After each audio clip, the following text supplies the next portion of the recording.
In a small, quiet town, a local diner was the heart of the community, a place where everyone knew each other. But one Tuesday morning, that peace was shattered. Two friends, James and Marcus, both proud Army veterans, were catching up over breakfast. They were laughing about old times, their service medals subtly pinned to their jackets, a quiet testament to their sacrifice. Suddenly, a police officer, a newcomer to the town named Officer Evans, strode in. He walked past several tables and stopped directly at theirs. His eyes were cold, his posture aggressive. He pointed a finger at them and said loudly, "You two, let's see some ID." "No." The diner went silent. All eyes turned to their table. James, always the calmer of the two, placed his fork down gently. He looked up at the officer, his expression unreadable. "Good morning, officer." "Is there a problem?" he asked, his voice steady.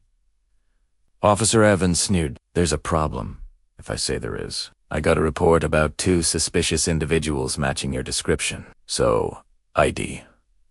On the table, Marcus, whose temper was a bit shorter, started to speak.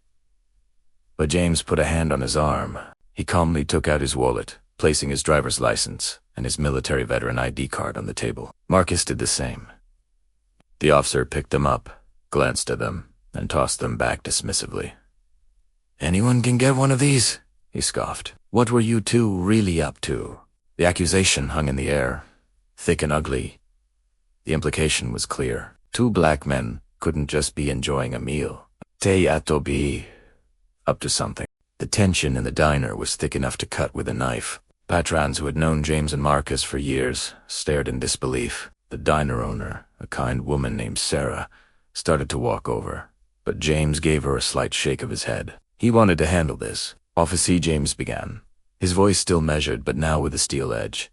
"My friend and I served this country for a combined 25 years. We fought overseas to protect the very freedoms you were trying to trample on right here in this diner. We are not suspicious individuals. We are decorated veterans, respected members of this community. Now, unless you have a legitimate reason, a specific crime you suspect us of committing, you are engaging in harassment." Officer Evans seemed taken aback by James's eloquence and confidence. He wasn't used to being challenged. "I'm just doing my job," he stammered, his bravado starting to crack. "Your job?" Marcus couldn't stay silent any longer. His voice boomed through the quiet diner. "Your job is to protect and serve, not to intimidate and profile. We know our rights. And you, sir, are violating them. This is profiling, plain and simple. You saw two black men, and you made an assumption." He stood up, his tall frame towering over the officer. "We have done nothing wrong. We were enjoying a private meal, and you have publicly humiliated us without cause." Just then, another man stood up from a corner booth. He was older, with a kind face and a commanding presence. It was Mr. Henderson, a retired judge and one of the most respected figures in the town. He walked over to the table, his eyes fixed on Officer Evans. "Officer," the judge said, his voice quiet, but carrying immense authority. "I've been sitting here the whole time. These men did absolutely nothing to warrant your attention. They were talking quietly and minding their own business. Your actions, however, are a serious cause for concern." The officer's face went pale. He clearly recognized Judge Henderson. I was just following up on a call," he mumbled, his excuse sounding weaker by the second. "A call?" The judge pressed. "What was the nature of this call? What was the specific description given? Because I can tell you, unless the description was two distinguished gentlemen enjoying breakfast, you've made a grave error in judgment." The officer stammered, unable to provide a coherent answer. He had been caught in his own web of prejudice. He knew he had no legal standing. The suspicious individual's call was a lie, a flimsy pretext he'd invented on the spot. Sarah, the diner owner, finally stepped forward. "Officer Evans," she said, her voice firm, "I think you owe these two men an apology. And then, I think you need to leave my establishment. Your presence is disturbing my customers."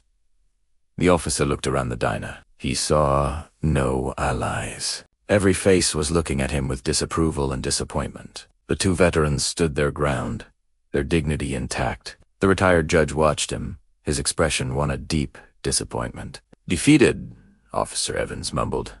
Barely audible. "Sorry," before turning on his heel and quickly exiting the diner. The bell on the door, tinkling mockingly behind him. As soon as he was gone, the diner erupted in applause. People came over to James and Marcus's table, shaking their hands, patting their backs, offering to pay for their meal. Mr. Henderson put a hand on both of their shoulders. "Thank you for your service," he said, his voice filled with genuine respect. "And thank you for standing up for your rights. You handled that with incredible grace." James and Marcus, though still shaken, felt a wave of relief and gratitude. Their community had stood with them.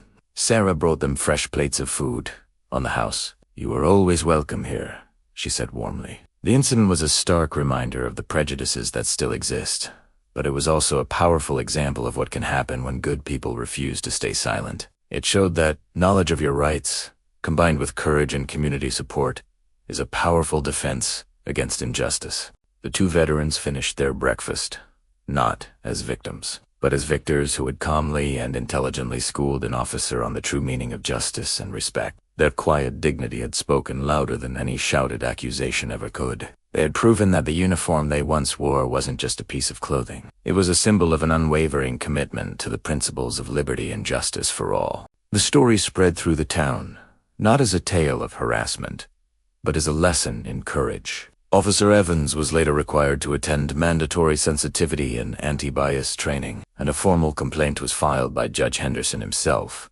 ensuring there would be a permanent record of his misconduct. It was a small victory in a larger fight.